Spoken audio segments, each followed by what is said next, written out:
Hey everyone, welcome to the Extra Point Show this week. Hope you're having a good week. I'm not having such a great week, but Are you that's not? okay. I know. Well, just based off of how football went, it wasn't too great. The football. Okay, I thought you meant like Obviously. in your life. Yeah, no, the Oh no football no no no wasn't no. great.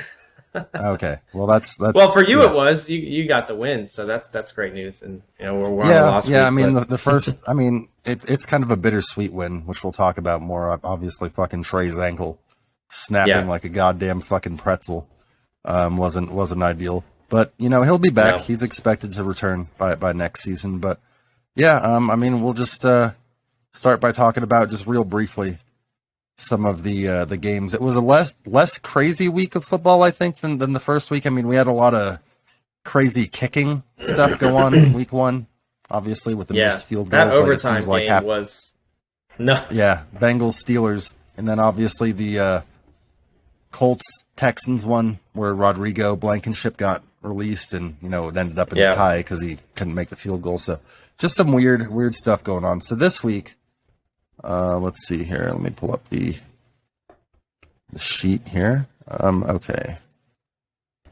Oh, I'm on week 3. Premature. yeah. Okay, here we It'll go. do that to you. Yeah, it sure will. So it started off with the Thursday night game. Both teams, the Chiefs and the Chargers, coming in at 1-0. And as you'd expect, it was a really good game between those two teams. 27-24 Kansas City. They came away with the win. Most notable about that game, I don't know how much of it you watched, but at the end of the game, Justin Herbert took an injury, took a hit to the ribs, and he's got a rib cartilage injury. So he's day-to-day. He's not expected to Ooh. miss a lot of time, but he was laboring through those throws at the end Yeah, of the dude, game. I that mean, can be still, so painful. yeah, Like yeah. especially the soreness afterwards. Like any rib injury. I'm sure you've had one at some point in your life. Like they are Oh, not fun, I dude. remember your rib injury that lasted for months. Yeah, Yeah, yeah, yeah. That was yeah. like, yeah, Ugh, that was real bad. So I'm literally yeah. thinking about it right now. I'm like, oh Mm, fuck. yeah. Like, Yeah, so I so mean, yeah, that's not good. obviously, hopefully Justin Herbert isn't, um, you know, labored too long as a result of that. But I mean, he went off. He actually, I think, played better than Mahomes. I mean, we'll give you the quick numbers. Herbert was 33 of 48 for 334 yards, 3 touchdowns, 1 pick.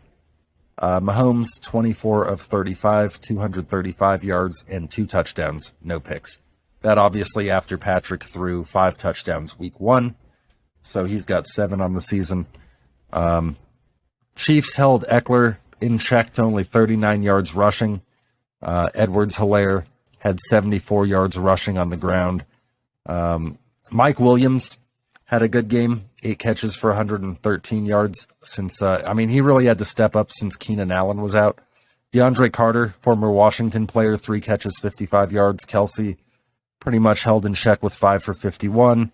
And let's see, Khalil Mack got a sack, and Chris Jones got 2 sacks for the Chiefs. So, it came down to, the Chiefs having a 13-point fourth quarter to the, Chargers only scored 7 and came away with the win. So we'll see what Yeah, that's what happens Mahomes going does, forward. man. He's like Yeah. little Tom Brady, man. He's up fourth quarter. It's time to dominate and come back and win. Yeah, I So mean, Patrick Mahomes is just, insane. He's one of the best young quarterbacks. I mean, he's up there with, obviously like your Josh Allens and Lamars and everything like that. So definitely got to give him his props. And this next game was, just a total breakdown between the Cleveland Browns and the Jets. So this game was interesting. The Browns were up significantly for most of the game. I mean, after the first quarter, they were up 7-0. They did end up tying the game 14-14 at the half, but the Browns ended up going ahead in the fourth quarter. But what ended up costing the Browns this win, the Browns had this game in the bag, and just true Cleveland dumb luck, as you'd have it, as it seems to strike them from time to time. Going into the 2-minute warning, Nick Chubb, their all-star running back, I remember telling you about this. He could yeah, have gone down, and yet he elects to score, which, put the Browns ahead. Do you think but he knew obviously- that, though? Like, that's what I meant to ask earlier. Is like, do you think he actually knew, like, if he was did the coach explain to him like what the situation was? And it's like, maybe like it's one of those things. Like, they probably aren't really aware of it. Yeah. I mean, and that's always a situation where obviously these players have, like incentive-based things into their contract. So he might be thinking, like, well, if I get X amount of touchdowns this year, I'm going to make this. And Chubb had 3 touchdowns on the day. I mean, Chubb had an insane day. I mean, he's the top-rated running back in fantasy in the NFL right now through 2 weeks. I mean, he had 17 carries, 87 yards, 3 rushing touchdowns. Damn. So he definitely produced. Jacoby Brissett was 22 of 27, 1 touchdown, 1 pick. And Joe Flacco balled out, going 26 of 44 for 307 yards, 4 touchdowns, no picks, for a quarterback rating of 110.7. So Flacco playing like 2012 Joe Flacco, 2012 Super Bowl MVP Joe Flacco again. I mean, they expect Zach Wilson to be back in like 2 weeks, so we'll see what happens. But Joe Flacco is playing some good football. He's got the Jets at 1-1 right now.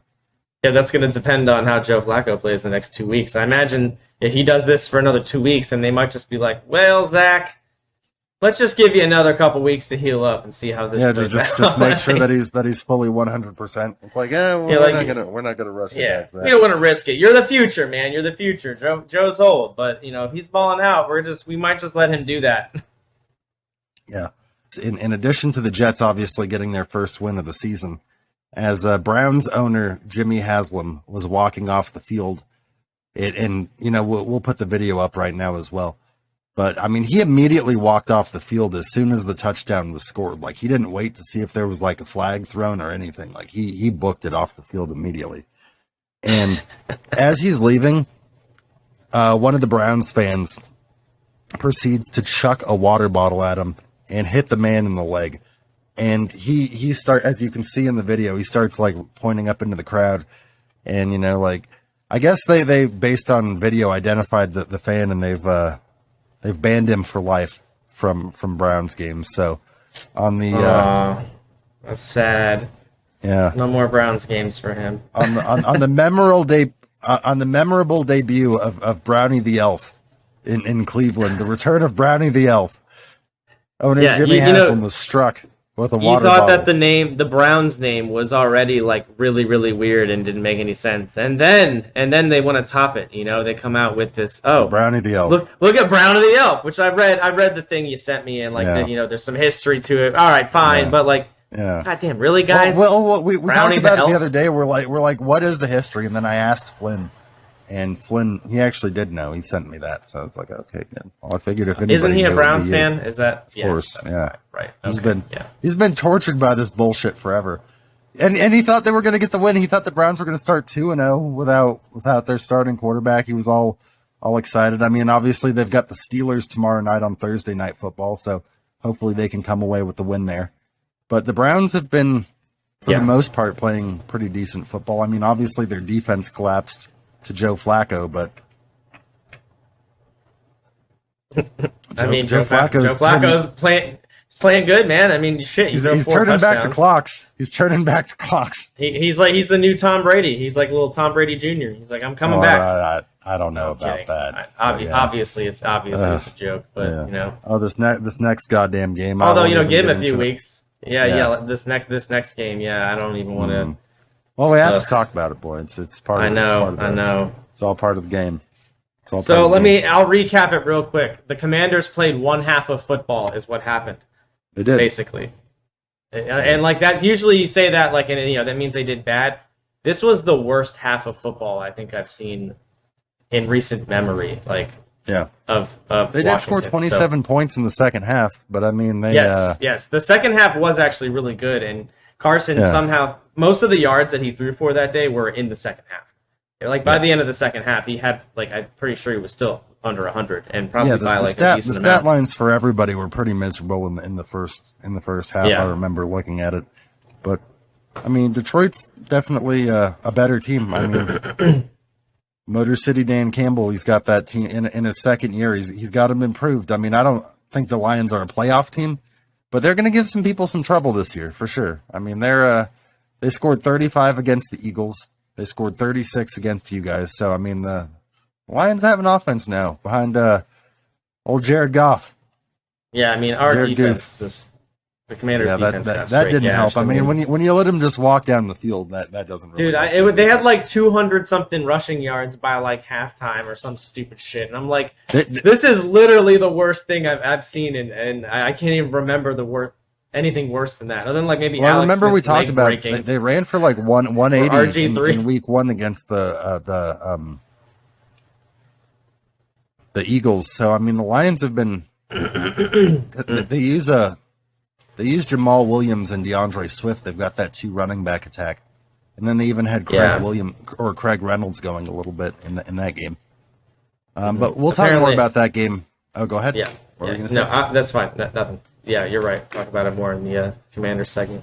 For the next game here, we have Tom Brady, who went up against the Saints. The Saints famously beat the Buccaneers. I mean, the Saints the last couple years have famously had the Buccaneers number, at least in the regular season. But obviously, Tom able to avenge that this time around and pick up the 20-10 win over the Saints.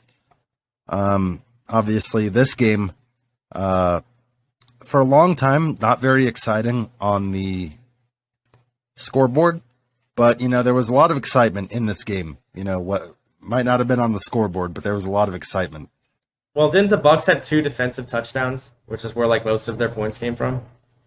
No, they had. I think they might have had 1, but I know maybe it was 1. Somebody had said that in the bar, and I'm like, they had 2. What? Like, no, it was Tom threw 1 touchdown to Rashad Perriman. Tom for the day was 18 of 34, 190 yards, 1 touchdown, no picks. So not a great game, but I mean the Saints have a really good defense. And, I mean, he notoriously struggles against them. On the other side of it, Jameis was 25 of 40 for 236 yards, 1 touchdown, 3 picks. So, ouch. Yeah, and sacked 6 times by the Buccaneers defense. And they didn't have Kamara out there, which I saw that you were quite aware of because you started his ass. Yeah, I didn't realize that. I got no point. I still banged won. up. I think I still won, actually, which was good. Somehow. Good. I don't know how that happened, but that's always encouraging. So no Kamara. They had Mark Ingram start at running back. He had 10 carries for 58 yards. Fournette for the Bucs had 24 carries for 65 yards, and Mike Evans was the leading receiver with 3 catches for 61 yards. But Mike Evans was perhaps involved in the most exciting happening of the day. So basically what ended up happening here. And, well, first, before we get into the video, and we'll put the video up, we'll just talk about some history. So Marshawn Lattimore came into the league in 2017 as a rookie with the Saints. And obviously Mike Evans has always been with the Buccaneers. So they always play each other twice a season. So, Marshawn Lattimore as a rookie, had a moment where he was mouthing off to then Buccaneers quarterback, and this was back in 2017. I don't know if I mentioned that, but he was mouthing off to Jameis Winston, and Mike Evans came up and like shoved him down, kind of like he did in the game this past Sunday. So he ends up just like shoving him on his ass, and that's when it all started. So now basically every time these guys match up, which is twice a season, every year, from 2017 on, they have some type of altercation. Usually doesn't get as bad as this last one. But in this last one, I just wanted to preface that because this has been a pre-existing thing. So this is not a first time incident. So what seems to happen in the video is Lattimore's mouthing off with Tom, and Tom is not taking it. I mean, Tom's like getting right in Lattimore's face. And Leonard Fournette, the running back, comes over because he's mouthing off to his quarterback, and he like pushes Marshawn Lattimore, and at that point Lattimore pushes Fournette back, and Mike Evans sees Fournette get pushed. So he runs like over from the sideline, and he, basically fucking just tackles. Yeah. That's when it started to get a little more out of hand. It's like, he lays them out, and then at that point, like they're all getting separated. There's the refs are getting into it. The benches are clearing, and then Bruce Arians, who obviously is a consultant with the Buccaneers now, no longer a coach, was down on the sideline for this game, which is bizarre because he wasn't for the first game. But he says something to Mike Evans. You can see it in the video where he's like, "Hey, Mike, go lay him out." And then he goes over there and knocks Lattimore on his ass. And both of them end up getting ejected out of the game. And I think they've both been suspended for one game. Evans tried to appeal his suspension, but it was upheld. And just the latest saga. Probably I'm not should surprised. Be upheld. Shit, man. Like, you guys, you can't be doing that. Like, it was very entertaining for us all to watch. I'm sure no one's complaining. But, well, except for Bucs fans. I'm sorry. It would definitely, Bucs fans would probably be pissed because when they're suspended, they can't play. And obviously no fan likes that. But damn, was it entertaining.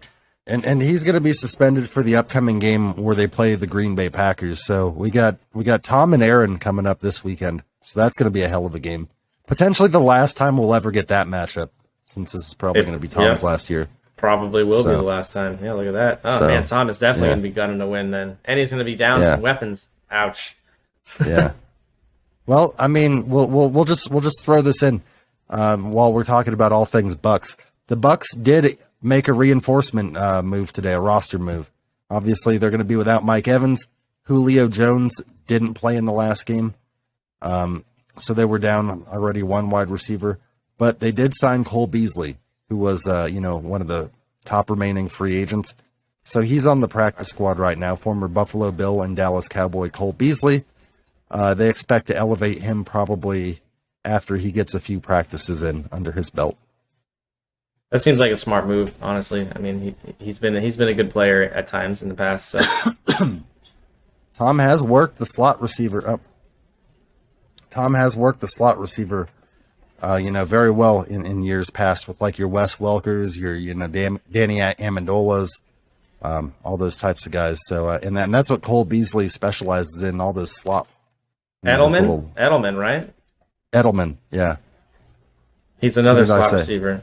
Yeah. Edelman as well. Yeah. He did have Amendola as well. No, I know. Yeah, exactly. I was trying to think of the other one. Definitely Julian Edelman as well. Yeah, you're right. But yeah, just the last thing as I'm pulling up the next game here. The Bucs scored 19 against the Cowboys, and they scored 20 against the Saints. So they've been winning. They're 2-0, but their offense hasn't been looking, super explosive. So it'll be interesting to see. In years past, what's happened is the Bucs have kind of come out and started slow, and as they've gotten closer to the playoffs, like Tom's really gotten that offense going. So it'll be interesting to see if that happens again this year. They get hot at the right time. Okay. We shall see. Yeah. And then we've got, speaking of 2-0 teams, and if we were to rank the 2-0 teams, I'd have to put the New York Football Giants at the bottom of that 2-0 list because I'm not convinced that the Giants are. They're 2-0, but I'm not convinced yet they're a good team. They've got wins over a very suspect Tennessee team so far that can't get it going. Jesus I think the King might be dead. I'm just kidding. The King's going to be fine. King Henry. He'll be all right in time, but he's getting off to a really slow start through 2 weeks of the season. Also, the Dolphins are also 2-0, and the Bills. Yeah. The Bills, I think, are one of the better teams for sure. Yeah. I agree. Yeah. I agree. The Dolphins, on the other hand, I'm not entirely as convinced with, but they're still 2-0 though, so it doesn't really matter what we think. Yeah, no, and like I said, the Giants' 2 wins are coming against Tennessee and then the Panthers, and the Panthers are, they're kind of a mess. Baker's been, he's definitely been struggling in his couple weeks there with the Panthers. His first 2 starts, so they haven't been looking very good. And then you have the Patriots. They beat the Steelers in a defensive battle, 17-14. Mac Jones was the leading passer in that game, 21 of 35 for 252 yards and a touchdown. Let's see. Trubisky didn't throw for 200 yards. He was 21 of 33 for 168 yards, 1 touchdown, 1 interception. And notable in that game was, I guess, it only took 2 games before the Pittsburgh crowd started to chant for Kenny Pickett. So it didn't take very long. They didn't get him, but, they started to chant for him already. So seems like Pittsburgh fans are already getting sick of Trubisky's shit. I wonder if that's, if it was Trubisky, then I wonder how many other teams that have rookie quarterbacks that might happen with. Like, Washington has Sam Howell. And depends on if you're winning or not. If you're losing with a veteran guy, and you've got a guy waiting in the wings, fans are naturally going to want to give him an opportunity. So yeah, even if he doesn't even do better necessarily, it's like it's still worth it just to, give him a chance. Like maybe he'll grow and develop from it and do better. Yeah. But worth noting on this, we mentioned it last week. When the Patriots gained 271 total yards and only scored 7 points in their loss to the Dolphins. This week, definitely a lot better of an offensive effort. They gained 376 yards and scored 17 points. So not a ton of points, but definitely a lot more yards, about 100 yards more. So maybe they're starting to get things kind of figured out more on the offensive end. That weird 2 offensive coordinator thing they've got going on. Maybe it's starting to gel. I know. It's surprising seeing that. You don't usually see a strange quarterback throw 469 yards either for 6 touchdowns. So Tua went off. I feel like that might be an outlier. I don't think that that's going to be the norm. Or obviously that's never the norm. But you know what I mean? I don't know. It seems like it might be a bit of an outlier because he hasn't proven to be good in the past or that good. So, but damn, maybe he's figured it out. Tua is running that fucking quarterback-friendly 49er offense of Kyle Shanahan's. Mike McDaniel's running basically our same offense, so it is a very quarterback-friendly system. But, I've always been one to, say that I'm not 100% sold on Tua as an NFL starter. But, he played his ass off in that game. If he can stay consistent. And I'm not even saying, 400 yards, because obviously that is, like you said, an outlier. That's not going to happen every week. But, if he can at least stay consistent, where he can string together some good games. And, they're 2-0 right now. They're leading that division. Or no, they're 2-0, and so are the Bills. So they're tied with the Bills in the division lead. But, we'll have to see. Their offense just really went off. He had 469 yards, 6 touchdown passes, which tied a Dolphins record set by Dan Marino and Bob Greasy. Raheem was the leading rusher with 51 yards. Tyreek had 2 touchdown catches. Jalen Waddle had 2 touchdown catches. Lamar on the other... Tyreek had 11 catches for 190 yards, though. That's insane. And then Jalen Waddle had 11 for 171. So, they both went off. And... River Craycraft caught a touchdown. River Craycraft caught a 2-yard touchdown for the Dolphins. So it's good to see they're using him a little bit. Cool.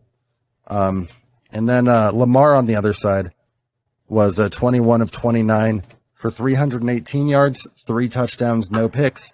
And he ran for 119 yards and 1 touchdown. So Lamar had 4 touchdowns himself. Miami scored 28 points in the fourth quarter. The Ravens had that game well in hand, and they and they absolutely shit the bed in that one. There's just no other way to put it. The defense just went to sleep. How do you usually what the Ravens are known for is that defense. That's always what they've been. Wow. Was Lamar the leading rusher with 119 yards? He was for sure. After having I think we said he only had 17 in week 1, so yeah, that was so weird. I was like, that does not sound like Lamar. Uncharacteristic. Lamar with his 119-yard effort against, unfortunately, in a losing effort for the Ravens against the Dolphins, that gave him now 11 career games with over 100 yards rushing, which broke the previous record held by Mike Vick, which was 10. So. And you figure he's going to probably annihilate his own record because, I imagine Lamar's probably going to play for another 6, 7, 8, 9 years I mean, who knows how long it's Yeah. hard to put a Barring timetable on injury. the man's career. Yeah, exactly. But I mean, yeah. I assume he's got several more 100-yard games to go, and but that's And it's good. It's good someone beat Michael Vick's record. He doesn't need to have that. yeah. I mean, Mike Vick's records, gradually, one by one going by the wayside as these new. Because at the time when he came in, there was really, I mean, I guess you could say like Warren Moon and Steve Young as far as mobile quarterbacks before him. But for the most part, Michael Vick came in and really revolutionized, the quarterback position as far as like what a mobile guy could do. Because even like though those guys were mobile, like Michael Vick was crazy mobile. But now you've got guys like Deshaun. Now you've got guys like Kyler Murray. Now you've got guys like Josh Lamar Allen, Jackson, obviously. Josh Allen, quick. yeah. Patrick Mahomes in his own right. So yeah, I mean, even Trey Lance. So Yeah. I mean, all these mobile guys. So those records that Mike Vick had are gonna get probably annihilated as these new breed of quarterback are becoming the new trend. Got the Falcons and the Rams, and the Falcons There got you go. It keeps much, going to much, fucking week 3 for me.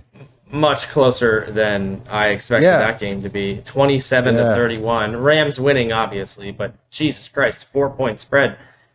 I wouldn't have thought the Falcons would have put up such a good fight. They did lose, but like that is commendable, man, to keep it within 4. The Falcons rallied with 17 in the fourth quarter, and I mean they ended up. This is coming off a week where they lost. I believe they lost 27-26 last week to the Saints. So 2 weeks they're 0-2, but I mean they've been in both games. So obviously they're battling. Marcus Mariota, the starter, 17 of 26, 196 yards, 2 touchdowns, 2 picks. Matty Stafford on the other side had 272 yards passing, 3 touchdowns, 2 picks. So Stafford through 2 weeks has 5 interceptions already. So obviously chucking the ball up to the other team. That's probably what helped them get back in it. Cooper Kupp, 11 catches, 108 yards for 2 touchdowns. I mean, he is just fucking phenomenal. Rookie receiver Drake London was the leading receiver for the Falcons with 8 catches, 86 yards, and his first career touchdown. So, yeah, I mean, a lot better game than it looked like going into the fourth quarter. It looked like the Rams were going to run away with it, and then, almost blew it. So hopefully kind that's of like the Ravens Dolphins game. The Rams almost shit the bed and let the Falcons beat them. Yeah, I mean, hopefully this is a sign that the Rams defense isn't as good, and I mean, when we end up playing them here in a couple weeks, we're able to just run right through them, hopefully. And speaking of the Niners, we'll just mention that real briefly. After our week 1 shitter of a loss to the Bears, we got back on track against the Seahawks in a 27-7 win. I love this because we had lost the previous 4 matchups against Seattle. So I mean, they'd won 4 straight against us before this one, and it was good to not only win but to beat them 27-7. So we'll talk more about this game later.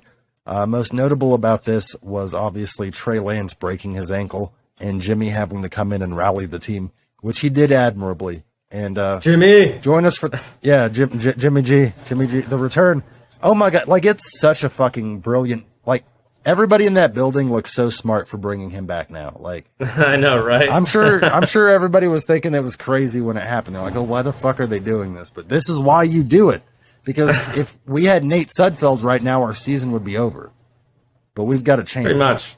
Or Nick Mullins. We've got a chance. Ugh, God. Because, dude, what do we have? We have basically the same team we had last year.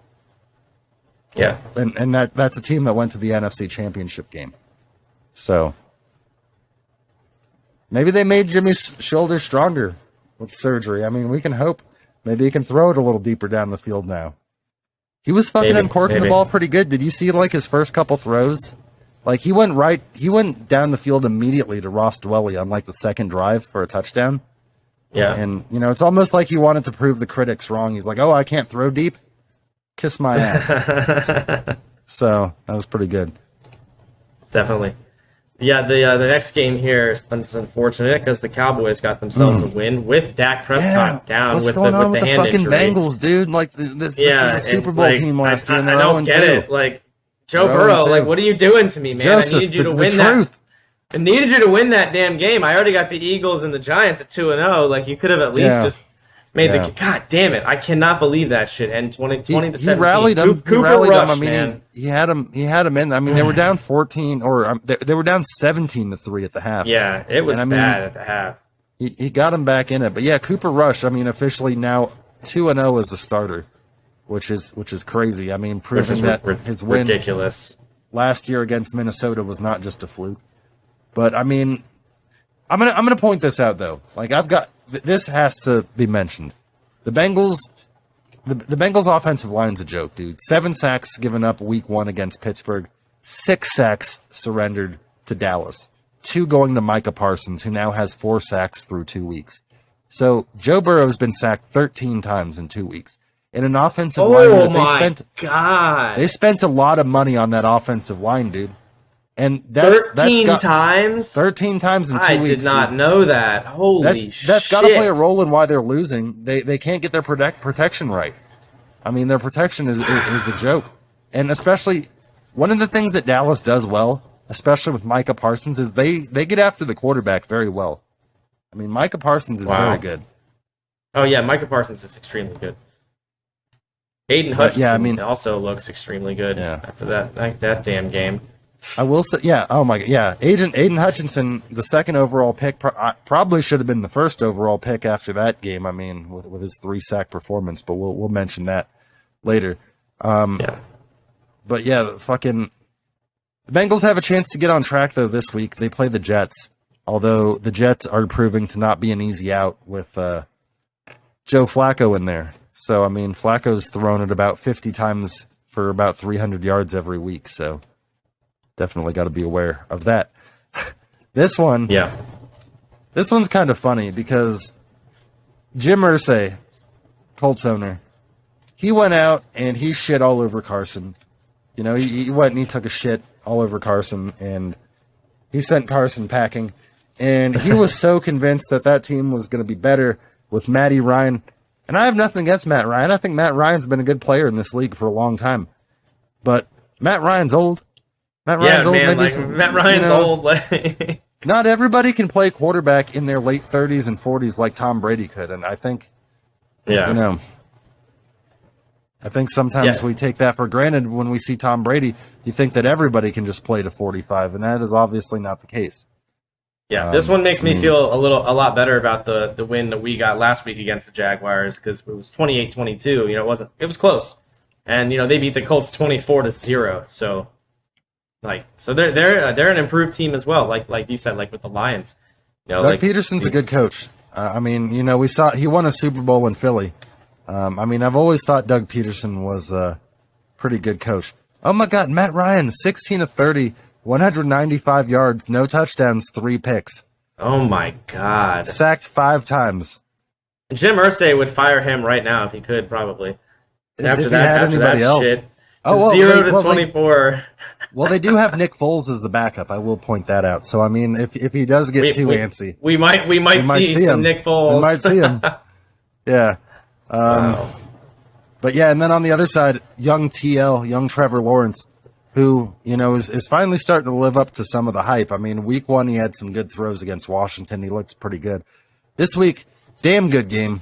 25 of 30, 235 yards, 2 touchdowns, no picks.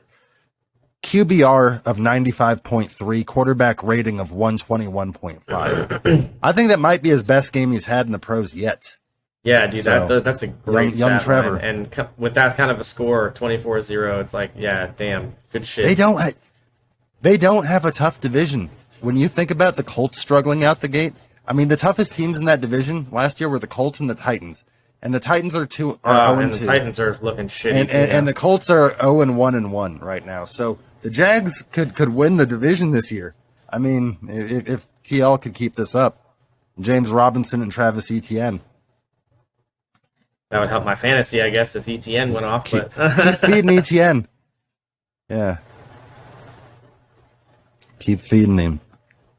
Urban Meyer was a cancer to that team, and the best thing they could do was getting him out of there.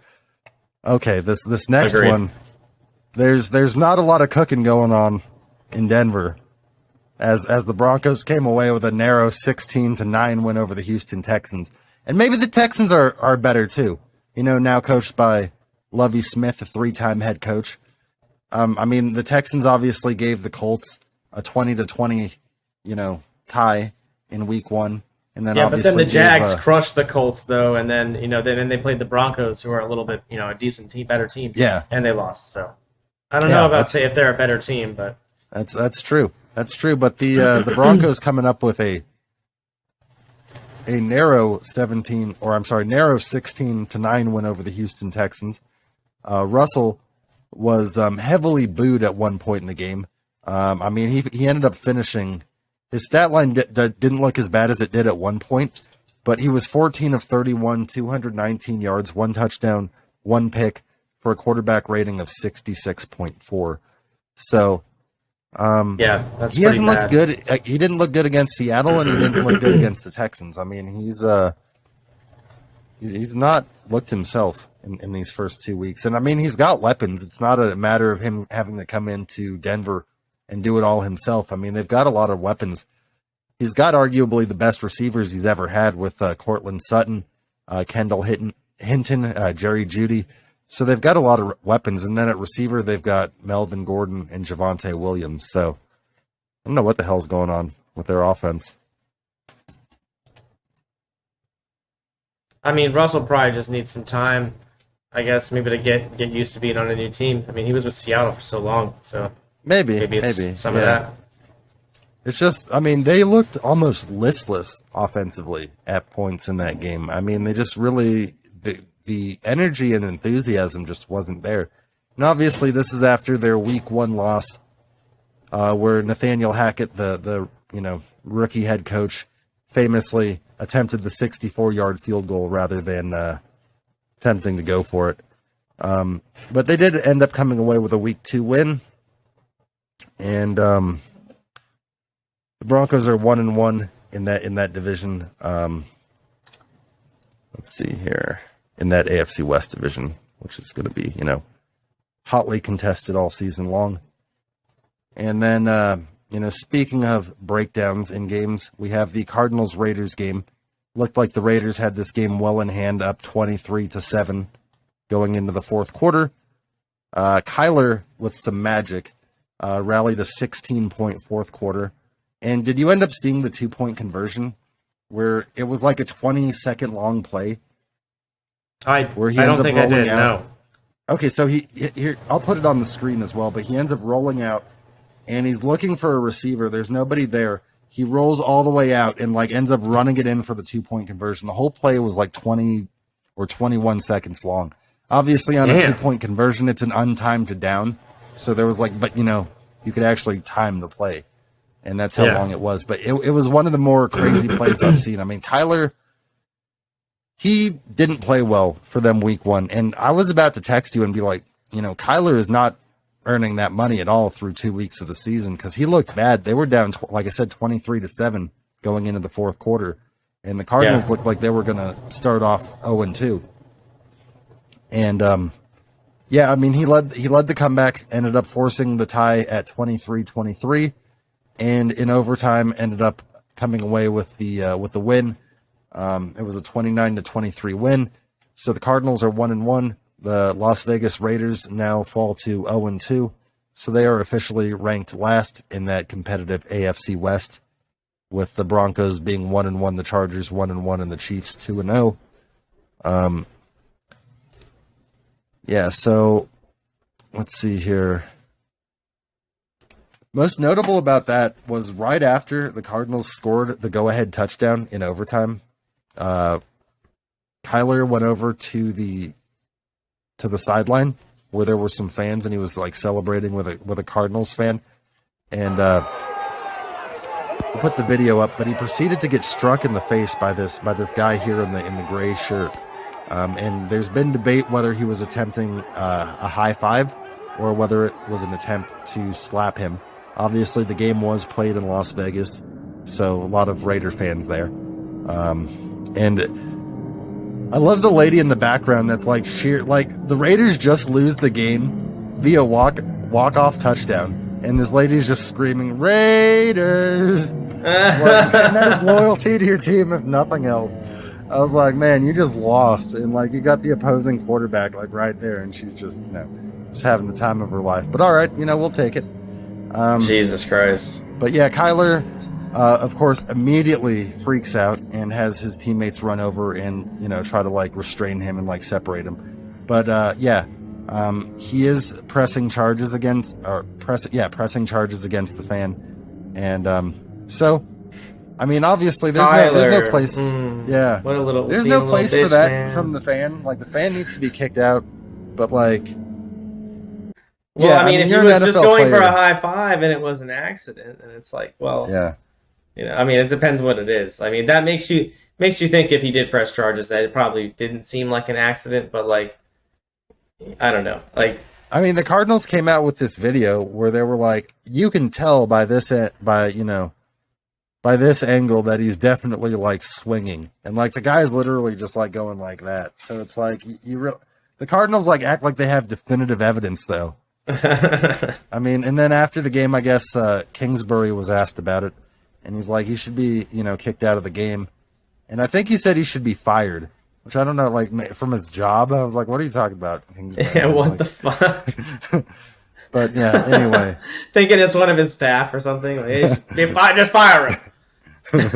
Yeah, maybe. I mean, I don't know what he was thinking. Like, maybe he thought he was like fired from the stadium or something. But I don't know. I mean, it's you've got football games up in Las Vegas now. You've got to expect a fucking rowdy atmosphere. Anything can happen. Yeah, true.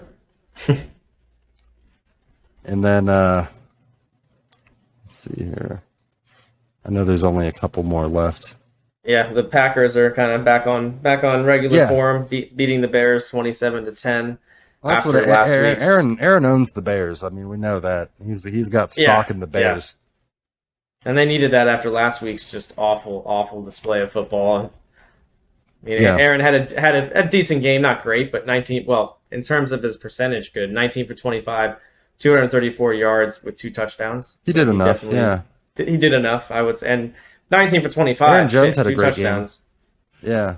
Yes, he did. 15 carries, 132 yards, 1 touchdown.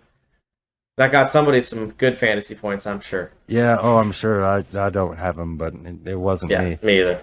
It wasn't me. But yeah, so the Pack's 1-1, the Bears are 1-1, Vikings are 1-1, Lions are 1-1. So everybody in the NFC North's 1-1. That division's wide open through 2 weeks. I mean, really, every division's wide open. Yeah, every division is. Yeah, it's way too early to tell. Even though the Tennessee Titans are in an 0-2 hole after getting the shit kicked out of them by the Buffalo Bills, 41-7. I mean, the Bills might look like the best team in football right now at 2-0. I mean, obviously they beat the Rams 31-10 week 1. Then they, beat the Titans 41-7 week 2. I mean, not only are they winning, but they're blowing these teams out. Josh Allen went off 26 of 38, 317 yards, 4 touchdowns through the air. Oh, he didn't run at all. He only had 1 carry for 10 What's yards. crazy is that 3 of the 4 touchdowns were to Stephon Diggs. Because he had 12 for 148 yards, 3 touchdowns. Like, what a fucking game. How many fantasy points is that? Like 45? Yeah. No. So I want to bring that up because after that, Stephon Diggs is now, obviously after week 1, and this is something we'll keep track of throughout the season, but after week 1, it was Justin Jefferson with 39.4 points. He was the leading fantasy player. After 2 weeks, Stephon Diggs has 71 fantasy points, which now is the most. Cooper Kupp is in second with 63.6. Lamar Jackson is, we'll just go through the top 5. Lamar Jackson's third with 62.8. Josh Allen, 61.1. Tyreek, 60 on the dot. So how much did Stephon Diggs was he worth in week 2 of fantasy with the 3 touchdowns and that many yards? Can you see that? How much what? Like, how many points was it worth? Oh, in week 2 specifically? Yeah. So for week 2 specifically, Stephon Diggs had 44.8 points. Oh my Damn. God! So it basically Damn. was 45 points. Holy Yeah. shit! So I mean, if you had Wow. Stephon Diggs, you basically won in Yeah, fantasy you this yeah. year. Unless like you Yeah. just like forgot Or to take off this 2 week, injured as I said, players or this year. something. I mean, he might win it for you this year. I mean, because through 2 weeks, he's the top rated player. I mean, he's going off. But Yeah. on the other side of that, the Titans look like absolute dog shit. Tannehill was 11 out of 20, 117 yards, no touchdowns, 2 picks. Basically, Malik Willis ended up coming in for his first action, and That's he how bad didn't it fare was. much better. He was 1 out of 4 for 6 yards and had 4 carries for 16 yards. After 82 Ouch. yards in week 1 against the Giants, Derrick Henry had an even worse game. He had 13 carries for 25 yards, which is only 1.9 yard average, which is why I joked earlier that the King's dead. Although I think that Derrick Henry's too good of a player to not get on track eventually. But I mean, he did have a touchdown, Tennessee's only touchdown of the game. But yeah, I mean that game was an absolute blowout. Goddamn Eagles. Yeah, and then that was the other Monday night game, the Monday night doubleheader, Eagles Vikings, and Eagles, one of the other 2-0 teams in the NFL.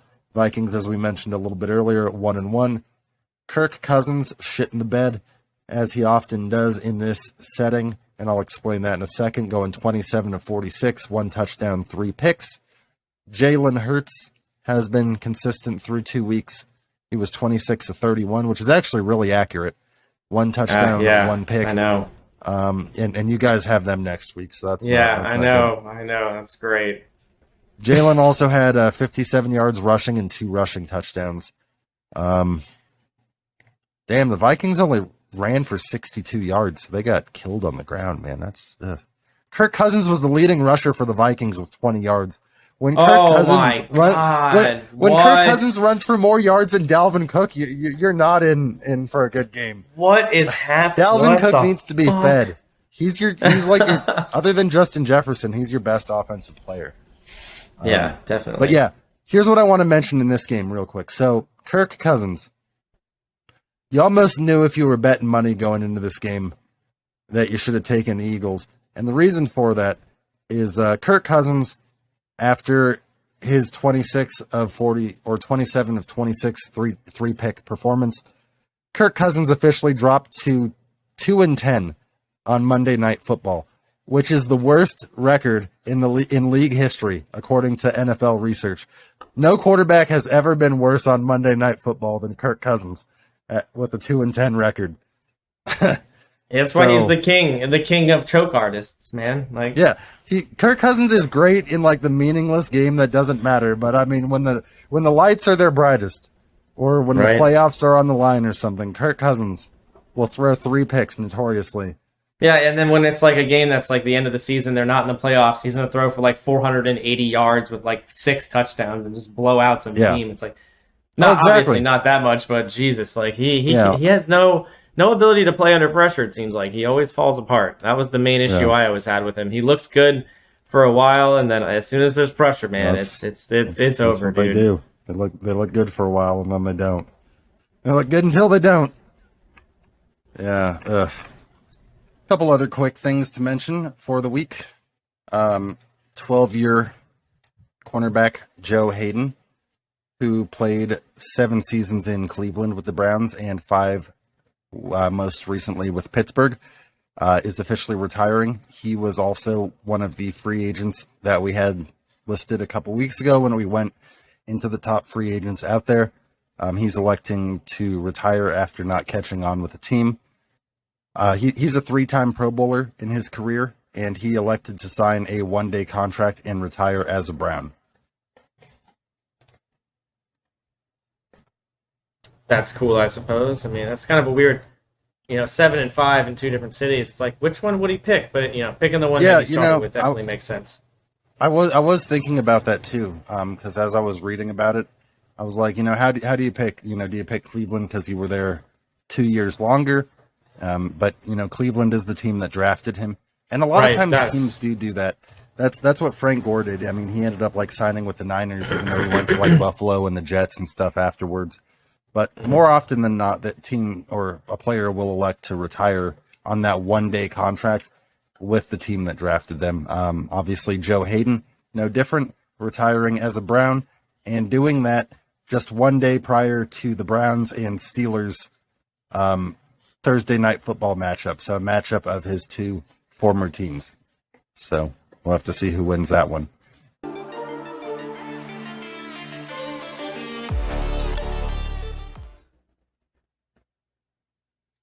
Hey, what's up, everybody? Welcome to this week's Commanders Countdown. Unfortunately, we're going into a loss to the Detroit Lions, where we played exactly one half of football, basically. If you watch the game, not a good turnout. Carson did have an overall a very good game when you look at the stats. 337 yards, 3 touchdowns, 1 interception. But most of that happened in the third and the fourth quarter. There was I think he was under 100 yards in the first half. So most of this came definitely in the second half. Yeah. He definitely balled out, and they ended up rallying. 27 points in the second half was certainly admirable. But obviously at that point they went into halftime down 22, which is that's never a situation that that's the other problem. That's a large deficit.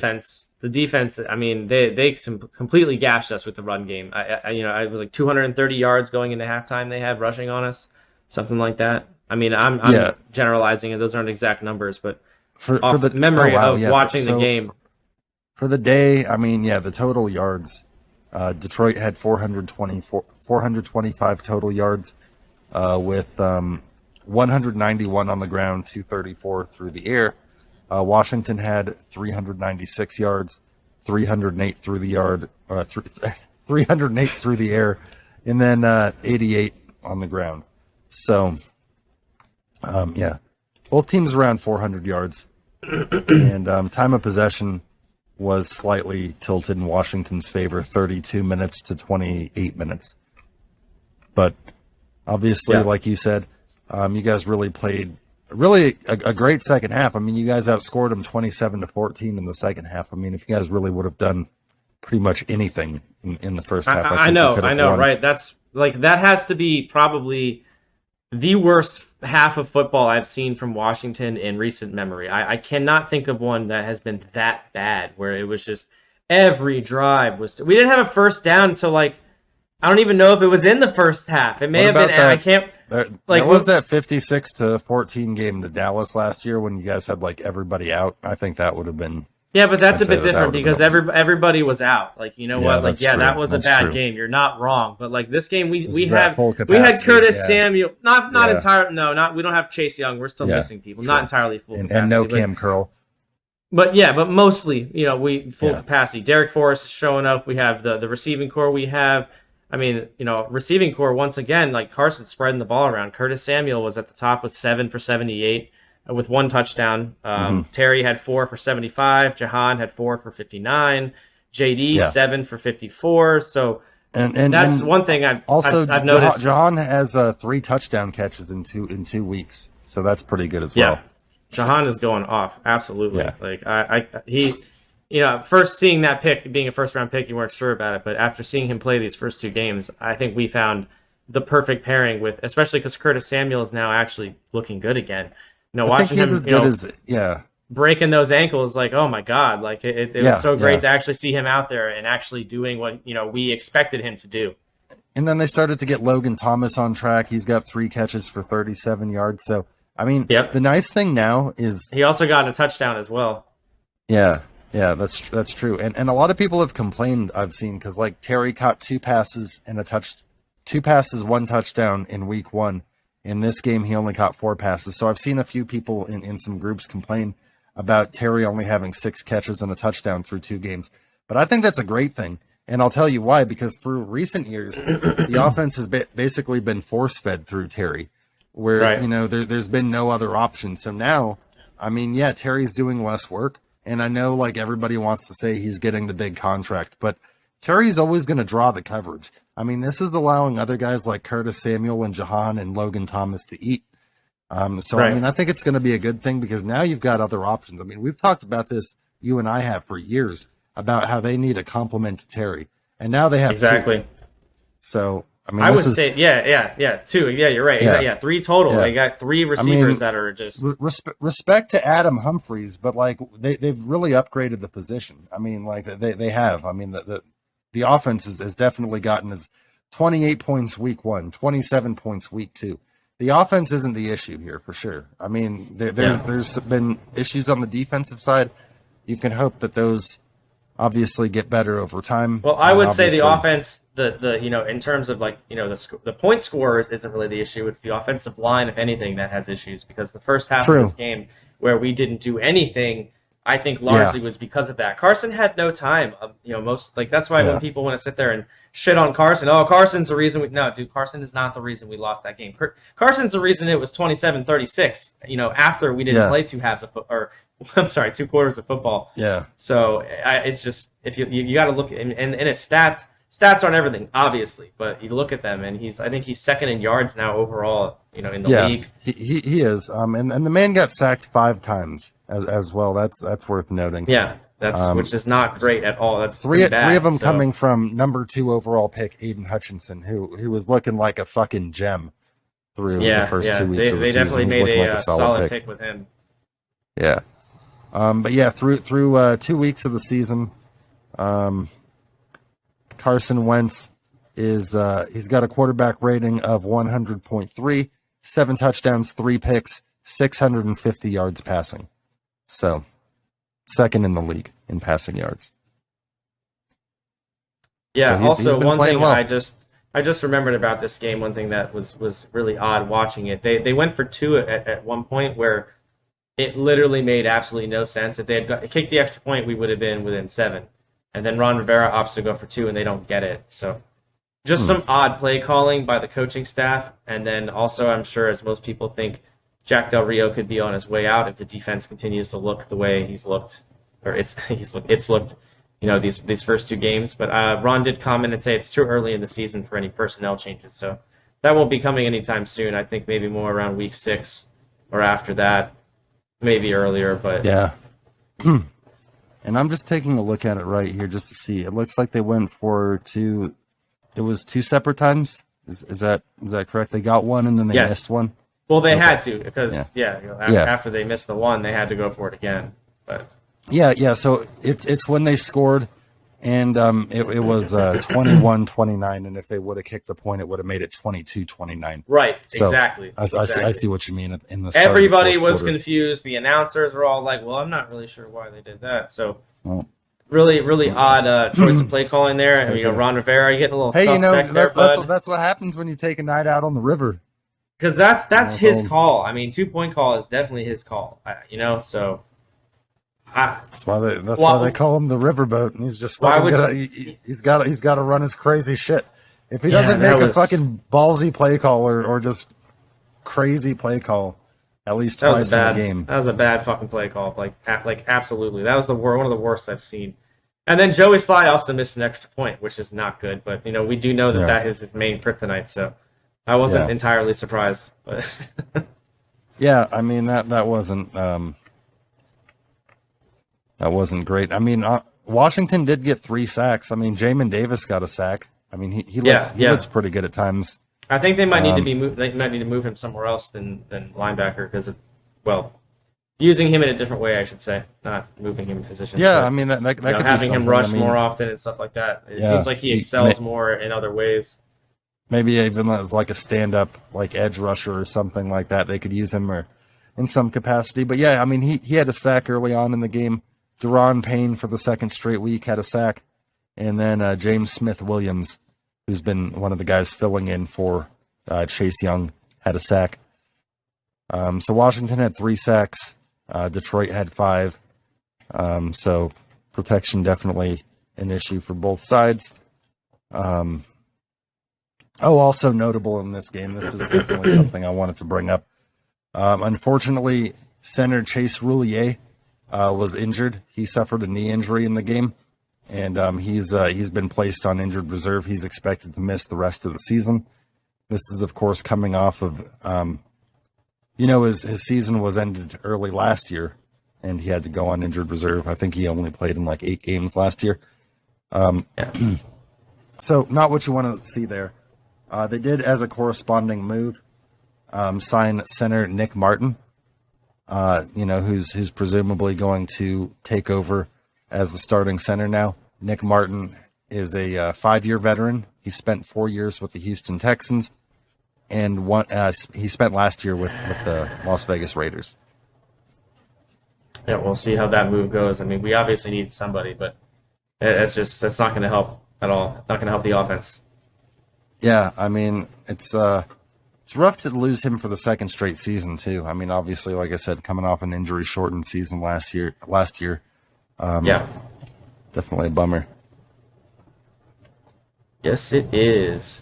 So we got the Eagles coming up this week. Yep. Unfortunately, it's definitely going to be a challenge, I would say, depending on how we play. There is an interesting stat here, though, we'll put up on the screen, comparing Jalen Hurts and Carson Wentz's stats between 2 games. Yep. And Jalen Hurts was 44 for 63, 576 yards, 1 touchdown, 1 interception, 94.7 rating. Carson Wentz, 57 for 87, 650 yards, 7 touchdowns, 3 interceptions, 100.3 rating. So 2 very different stat lines, similar ratings, but 7 versus 1 touchdown, 1 to 3 picks. Just kind of, it's an interesting. I mean, we know Jalen Hurts is a more mobile quarterback, so that could maybe. Yeah, that's the other thing I was going to look at, because I'm looking at. Let's see. So also one thing that we have to mention in that is he also has how many rushing touchdowns? I have 3 rushing touchdowns. 3 rushing touchdowns as well. So he's only got 1 passing touchdown, but he does have 3 rushing touchdowns. So. All right, but so that's definitely 4, still 4 Carson total. has produced more, in a touchdown perspective than he has. Yeah. But the Eagles have gotten, obviously, they're averaging about 200 rushing yards a game. Obviously, they've got that 3-headed running back attack of Miles Sanders, Kenneth Gainwell, and Boston Scott. So, that with Jalen Hurts is a pretty formidable attack. Yeah. And I mean, Detroit just ran for, what was it, 191 yards on you guys. So that's going to present some challenges. So hopefully they can get that shored up. Hopefully, if Del Rio wants to save his job at this point, he's going to have to try something different. Absolutely. Because, I mean, in the second half, they played better. So if that's what you have to do, then so be it. But, I mean, Jack's been a coach in this league for a long time. I mean, both as a head coach and a defensive coordinator. So he knows, he's been successful. Like, I mean, the man knows football, but it's just for whatever reason, the execution from an X's and O's standpoint isn't working. We know the players are good. They've invested a lot of, really good draft capital on that defensive line. So, it'll be interesting to see in the coming weeks, and especially in this Philadelphia game. If you guys can get that run game shored up a little bit. Yeah, I'm not particularly optimistic given the way that we were gashed, with Detroit. So, but maybe they can get things figured out, and it won't be like that. I hope, because that first half was really painful. Yeah, painful to watch. Is Cam Curl? I know Cam Curl missed the second game. Is he supposed to be out for this game as well? I'm not sure. I haven't heard anything about it, so I don't think he's not as of yet gonna play. Yeah. Okay. But I would have Derek to check. Forrest, like you mentioned, has been really stepping up in his place, and I mean Bobby McCain's the other safety, but the safeties have been all right. What I have noticed is if anything, it's been more the corners like William Jackson III or Kendall Fuller that's been usually getting burned. Usually the safeties have held up on the back end decently. Yeah. So we will see how that goes versus the Eagles. Hopefully, absolutely. I'm sure they're favored. I would assume, given 2-0 to 1-1 and the 2 teams. But I don't know. Maybe we can get them. Let me see if it'll say on here what the odds are. But I mean, obviously, even with that, the NFL is a finicky bitch. And any given Sunday, really. Any given week. Yeah. Any team can win. So Philadelphia so Philadelphia is pretty heavy favorites. They're favored by 6.5. By not a surprising. touchdown. Not surprising. All right. Well, I mean, and the game is at FedEx as well. So I mean, yes, it is a home game. So we're hoping the crowd will be like it was last week versus or was it the Jaguars? I'm sorry, not last week. Versus the Jaguars, the opener. Yeah. There was a lot of fans there. It was very loud, which is great to see. So hopefully they can bring that energy again, and will help us take them down. Absolutely. It's within the division. We need to win. Yeah, the division's still wide open, even with the Giants going 2-0 and the Eagles being 2-0. I think that the Giants, I know I said this earlier, but I think the Giants aren't as good as they appear to be on paper. I think if you were to rank all the 2-0 teams, the Giants would have to be at the bottom of that list. So, join us next week, and we'll definitely recap that Eagles game. Hopefully, coming away with a win. Hopefully.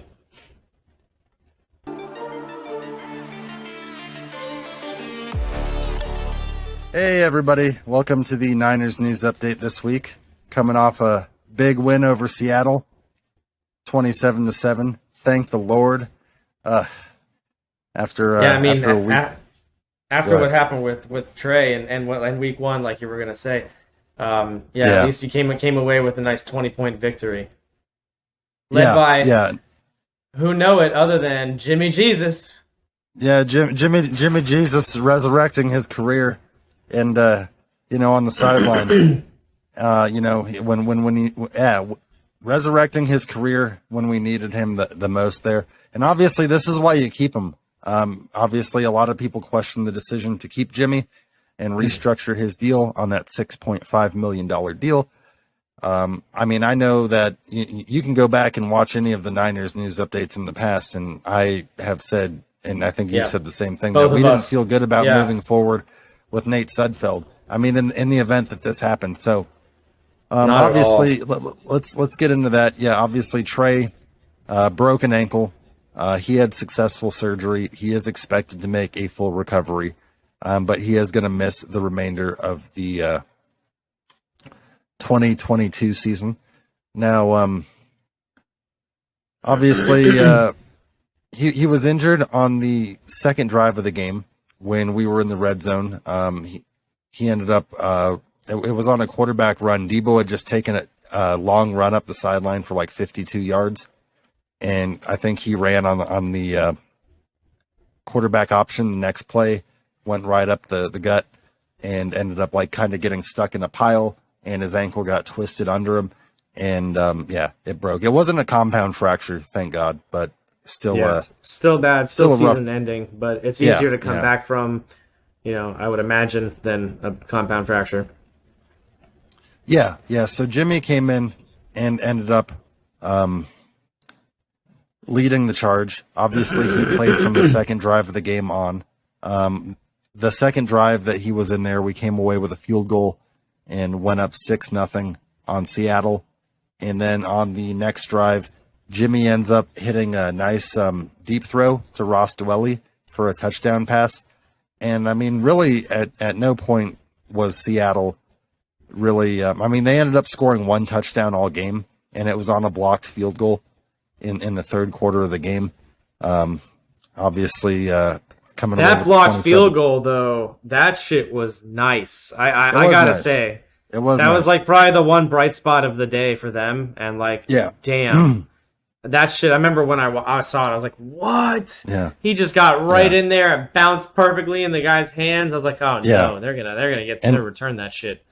And our special teams of obviously notoriously bad last year. So you definitely don't like to see that being given up. We do have a new special teams coach in Brian Schneider. He's supposed to, as well as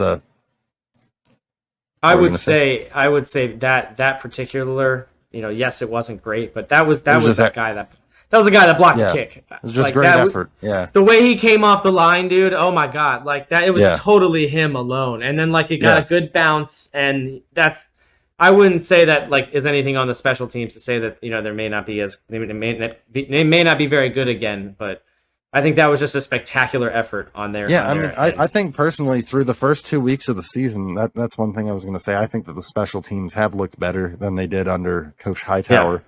Obviously we did go out and get like Oren Burks, the linebacker, George Odom at safety, and then Ray McLeod. So we got some guys to help on special teams as well. But yeah, I mean, that was kind of surprising because it was a short field goal too. So, and that was really like the last thing you expected, but, good on them. They made a great play. Obviously we ended up snapping a 4-game losing streak to the Seahawks. They'd beaten us 4 straight times, including both times, the last 2 years. So great to come away with that win. A few things we'll get into here, is, obviously, we've mentioned before Jimmy's contract, very incentive-based. So Jimmy earning a bonus of $350,000 for any week that he plays over 25% of the snaps, which you think moving forward will be most weeks. And that's how he's got the opportunity every week, basically. Yeah, unless he gets hurt. God forbid. God, Yeah, God forbid. Oh, I didn't say that out loud. Yeah. I'm sorry. Yeah. Yeah, I mean, because like if Brock Purdy now is the backup. Let's mention that Brock Purdy now the number 2, Mr. Irrelevant, number 2. Yeah, look at that, back up on the 49ers. Yeah, good job, Brock Purdy. Look at you go. He's made quite the ascension. He's made quite the ascension, dude. He really has. Yeah, I think so. I'm not even being sarcastic. I'm being genuinely serious. If he was going to make the roster, yeah, I know Brock Purdy. I mean, absolutely. It's more a situation kind of thing as to why, but still, it's funny. Right. Exactly. But he did make the roster. He impressed enough over Sudfeld. They could have kept Sudfeld, and they kept him. Yeah, well, they already know what Sudfeld's about, so I think they going with a rookie is always a better choice. And he's cheaper, so it always helps. That too. So, obviously, with Trey going down, and, we certainly wish Trey well. Thoughts and prayers to Trey, because, I mean, absolutely, yeah. It would have been great to see what he could have done. I mean, obviously, through the first 2 weeks of the season, he didn't look phenomenal, but there was opportunity there. I mean, there was definitely something. I think over the season he would have grown. Absolutely. I mean, he's a smart player. I think it was, bound to happen. But with his, with the loss of Trey comes a new opportunity, and we did have to go out and get another quarterback now since we do only have 2. And the Niners worked out several quarterbacks, including Mike Glennon, famed backup Mike Glennon. Yeah. The neck. Also, the neck. Also, former Green Bay Packer backup Kirk Benkert. A.J. McCarron, the former Bengals backup. Never heard that guy's name, but Kurt Benkert, yeah. Benkert. Yeah. That's got to be annoying. That's got to be rough. Yeah. I feel sorry for him. So, and then Garrett Gilbert, former Cowboy backup, and then Kevin Hogan. I remember him. Yeah. So all those guys worked out, and one of them actually did sign to the practice squad. It was Kirk Benkert. Oh my God! I'm gonna have to get used to that. Yeah. So Kirk Benkert I know. That's is on why the I roster said now. I'm like I feel bad for him, and every teacher in his life had a hard time with that one. Like shit. I keep wanting to say Ben Kirk, but it's Ben Kurt. But Kirk, it'd be easier if it was just Kurt. It would be easier. You know what? That's what I want to say. That's what I want to say each time. So, yeah, he's now the number 3. So hopefully there's no situation on the earth where we have to see him active for a game, and Jimmy can just finish the season off for us. And Jimmy's kind of got like redemption. He's got one more season to get a Super Bowl run in him. I mean, for 2 near trips to the NFC Championship and then 1 to the Super Bowl. I mean, this is Jimmy's last chance with the Niners potentially. And if he balls out, I mean, we've seen situations where you draft the young guy, and the young guy doesn't always necessarily have to take over. I mean, that's the way that it's perceived. But if Jimmy has a good season and the Niners come out and win the Super Bowl, I mean, look at what's going on in Green Bay. I mean, how long has it supposed to been, Jordan Love that's taken over there? Yeah, I mean, like he's probably going to retire from the NFL before that happens. Well, no, I mean Aaron's only probably got a couple years left, but still. Yeah, I mean, he'll probably eventually get a chance to play, but who knows if it's going to be with the Packers, if his contract will be up before Aaron. But I Yeah, think he'll eventually get the opportunity. And then, as I mentioned, Trey Lance obviously going on IR for what's expected to be the rest of the season. That opened up a roster spot, and Kyle was able to bring back a familiar face who most recently was on the New York Jets in Tevin Coleman. So obviously Tevin Coleman was signed to the practice squad. We recently elevated Marlon Mack, who we just got from the Texans and who had previously been with the Colts. So that in anticipation of us being without Tyrion Davis-Price for the next couple weeks, because Tyrion Davis-Price made his debut. He played in his first NFL game against the Seahawks, and he got off to a pretty decent start. I mean, he ended up getting stuffed a few times later on, but he did end up leaving the game with a high ankle sprain. But before he did, he had 14 carries for 33 yards. But now with that high ankle sprain, he's probably going to miss about 4 to 6 weeks. I think that's the usual time frame for the high ankle sprain. So we're bringing up Marlon Mack, and then we're bringing in Tevin Coleman as well. He's a guy that knows the offense. And he's really been running the same offense because over with the Jets, Salah and, they're running that same offense over there. So he's played in that offense real recently. So definitely a good get for us. Happy to have Tevin Coleman back. He's been a decent player for us in the past. yeah, definitely. And then before I get into the game, just to mention a couple other things. There were a huge amount of 49ers nominated for the 2023 Pro Football Hall of Fame. Obviously, these are just nominations. Doesn't mean that these guys are going to get in. And those 11 former 49ers that were nominated for the 2023 Hall of Fame are former defensive end Justin Smith, former 49er quarterback Jeff Garcia, linebacker Patrick Willis, former running back Ricky Watters, Patrick Willis's famed defensive backfield mate Navarro Bowman, Anquan Bolden, the wide receiver, Takeo Spikes, linebacker, tight end Wesley Walls, safety Merton Hanks, kicker Gary Anderson, and safety Tim McDonald. So hopefully a lot of those guys can get in. Obviously, the Pro Football Hall of Fame can be a notorious bitch to get into sometimes, as we've seen with certain players. So hopefully some of them are able to crack the code and get in there and make it. But definitely just wanted to acknowledge that they've been nominated because that's pretty cool. It's pretty awesome. Yep, congratulations. Yeah, and then okay, and then just before we get into the game, last thing here I want to mention was so obviously we've talked about Trey getting hurt in a little bit of depth here on that run. Kyle was questioned by reporters after the game, and you could tell Kyle was pretty irritated because he kept getting asked, you know how the media is, they ask the same type of question like 10 different ways. Right. And they're like, oh, well, do you think you put him at risk? And Kyle basically said something that he's like, listen, he's like, do you guys watch other teams in the league? He's like, other teams like Buffalo runs that same kind of offense with their quarterback. He's like, we're not putting Trey at any more risk than anybody else. And I found this stat here that I'll put up on the screen that goes for teams with carries between the tackles in 2021 for quarterbacks.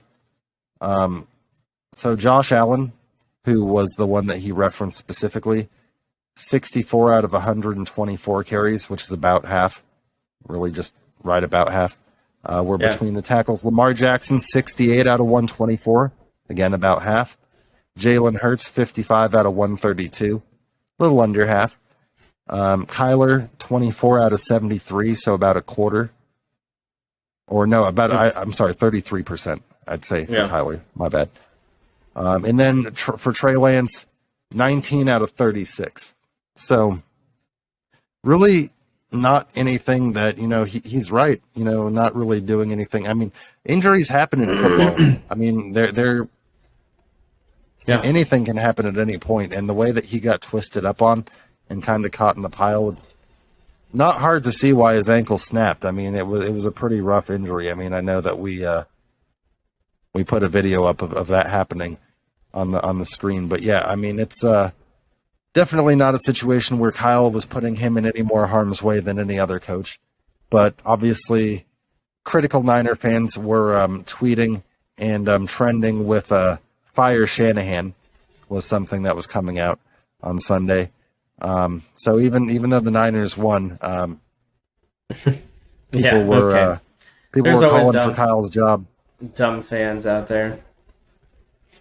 Yeah, I mean, I just don't see how. I mean, injuries happen. Like Jimmy doesn't get those plays, and he's had numerous injuries where his season's been cut short. So, I mean, injuries happen in the NFL. They can happen to any player at any time. I mean, you never know when that's going to happen. It's impossible to. Yeah. You cannot control that. Absolutely. But I mean, we'll just get into the game real quick. Obviously, we did come away with the win, even though we lost Trey. So a little bit of a bittersweet win, but we are officially 1-1 now. And for the game, Trey, before being injured, was 2 out of 3 passing for 30 yards. He had 3 runs for 13 yards. Jimmy, after he ended up coming in, was 13 of 21 for 154 yards. 1 touchdown, 0 interceptions. Gino was 24 of 30 for 197 yards. No touchdowns, 1 pick. For the Seahawks, we held the Seahawks rushing offense to 36 yards on 14 carries. So good for a 2.6 yard average. So definitely shut down their run game. Yeah. So Niners defense has been looking good. Nick Bosa had 2 sacks. So he went off as you'd expect. Through 3 weeks of the season, Nick Bosa already has 3 sacks. So hoping to improve on, he had 15.5 last year. Maybe he can get 20 this year. That'd be cool. Jeff Wilson ended up being the leading rusher with 18 carries for 84 yards. And he's really going to have to step up now that Elijah Mitchell and Tyrion Davis-Price are going to miss some time.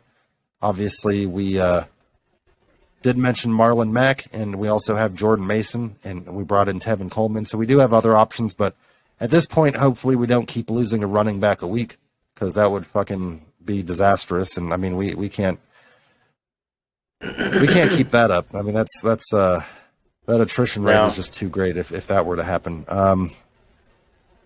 The leading receiver was Ayuk with 63 yards. Debo had 5 catches for 44 yards. Jimmy also had a rushing touchdown on a quarterback sneak. Juszczyk had a rushing touchdown. The Niners ran for 189 yards rushing, so another great effort on the day. I mean, we definitely far exceeded what Seattle did. Dre Greenlaw was the leading tackler. He ended up, really playing well, and this is on the heels of him recently getting a 2-year contract extension. I wanted to mention that as well. So, big play Dre getting a 2-year contract extension, but he was the leading tackler in that game. Talanoa Hufanga balled out again after having 11 tackles week 1. Yeah, after 11 tackles week 1, he had 6 tackles in the second week of the season. He had a deflected pass, which ended up getting intercepted by Tayshaun Gibson Sr., and then new acquisition from the Chiefs, Charvarius Ward, also had a pick. So the Niners have 3 interceptions through the first 2 weeks of the season as well. And yeah, I mean, Hufanga's playing great. I mean, I don't know that right now on the Niners defense, other than maybe Bosa, that anybody's playing better than him. So, I mean, he's had... There's only one safety in, you know how Pro Football Focus ranks the top-rated players every week at each position? Yeah. Under Minka Fitzpatrick for the Steelers, Talanoa Hufanga is the second highest rated safety in football right now. So nice. Hell yeah. doesn't get much higher than that. And Brian Baldinger, who's a longtime NFL analyst and former NFL player, has said that Talanoa Hufanga actually reminds him of a young Troy Polamalu, which is huge praise. I mean, you know how good Polamalu was. Hell yeah, dude. Nice. I mean, yeah, so that'd be a good get. I mean, he was good enough that we really liked Jaquiski Tart. We kept Jaquiski Tart around for years, despite Jaquiski having injury problems. But within one season, Talanoa was good enough that he came over as a rookie and showed Kyle enough and the defensive staff enough that, after one season, that Jaquiski was expendable and that he could be the starter there. So, yeah. But, yeah, so that's that game. I mean, we killed the Hawks, ended the 4-game losing streak to them. Pete looked like he was really not having a good time at all. So you love to see that. It's going to be kind of like playing the Hawks again, though, for the second straight week, because in week 3, we have the Sunday night football game against the Denver Broncos. So we can't get away from Russ. We're going to get to see him again. But although we're getting him at a good time, I think, guys, because he's really not looked good through 2 weeks of the season. I mean, the Broncos offense has in 2 games scored 17 and 16 points. So, I mean, they really have not been very offensively explosive. And, I mean, Russell was getting booed in his own building in just his second start. I mean, Broncos country already getting sick of him in his second game, booing the man. So, definitely, we'll have to see what happens. I mean, I would expect that the Broncos eventually get it on track, but hopefully it's not hopefully this week. Not this week, right? Yeah. Yeah. I mean, they do possess a lot of weapons. They've got 2 good running backs. They've got Javonte Williams. They've got Melvin Gordon. They've got Russ, obviously.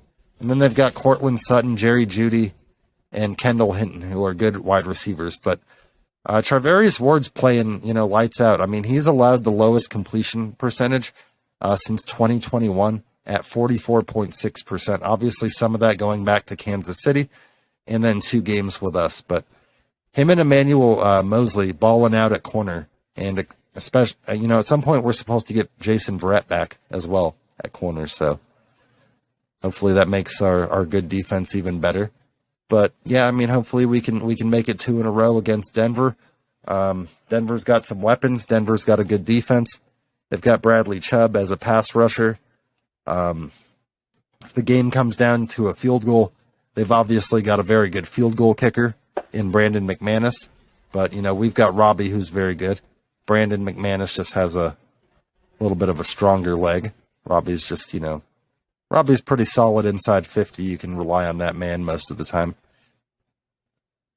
But, yeah, I mean, it should be a pretty good game. I mean, I think that we're going to come away with the win, especially, the team seemed revitalized with Jimmy in there. Did you see how happy the players were? They were all smiling. I would expect, yeah. I mean, it was a different kind of energy. I mean, I'm not, saying that, Trey's obviously going to get his job back, I would assume, at some point, but that locker room loves Jimmy. I mean, there's just something about it. I mean, you can say what you want about the man's physical limitations as a quarterback, but nobody can ever say that Jimmy hasn't been the best possible teammate since day one, since he came here, and how he's handled everything. From, like losing his job to them drafting Trey. I mean, he's been the consummate professional. I mean, and I'm grateful as hell to have him. So hopefully, 10 can lead us to a win. I mean, he does win like 70% of the games he starts. Yeah, so, right? I think he'll be good. I think he got this week in the bag. Yeah. All right. Well, join us next week. We will definitely recap what ends up happening with the Broncos game and, all the other games as well. Hopefully it gives us the opportunity to get up a couple games on these other NFC West teams. The Rams haven't looked very good. I mean, they've been allowing a lot of points in these 2 games. So I'm hoping that, this is the start of their downfall. Eventually paying all that money to everybody and not having draft picks has to fuck you eventually. And hopefully this is the start of that downfall. And then the Cardinals had to like come back from what seemed like 100 points down. So yeah, I mean, I think this could be our year. I mean, I'm not just saying that. I really feel like we could get this done. I mean, we've got a good team and got Jimmy in there. I mean, he's got the experience. Yeah, definitely. I think you got a better chance getting there with Jimmy than Trey. I mean, Trey needed time. Jimmy he's already good. So, well, I'm not, yeah, you know what I mean. He's a veteran. He knows the system. You know what you're gonna get with him, and it's generally, like you said, winning games 70% of the time. And the last thing that we'll leave you with is obviously this is the first action we've seen of him since last season, and the shoulder looks good.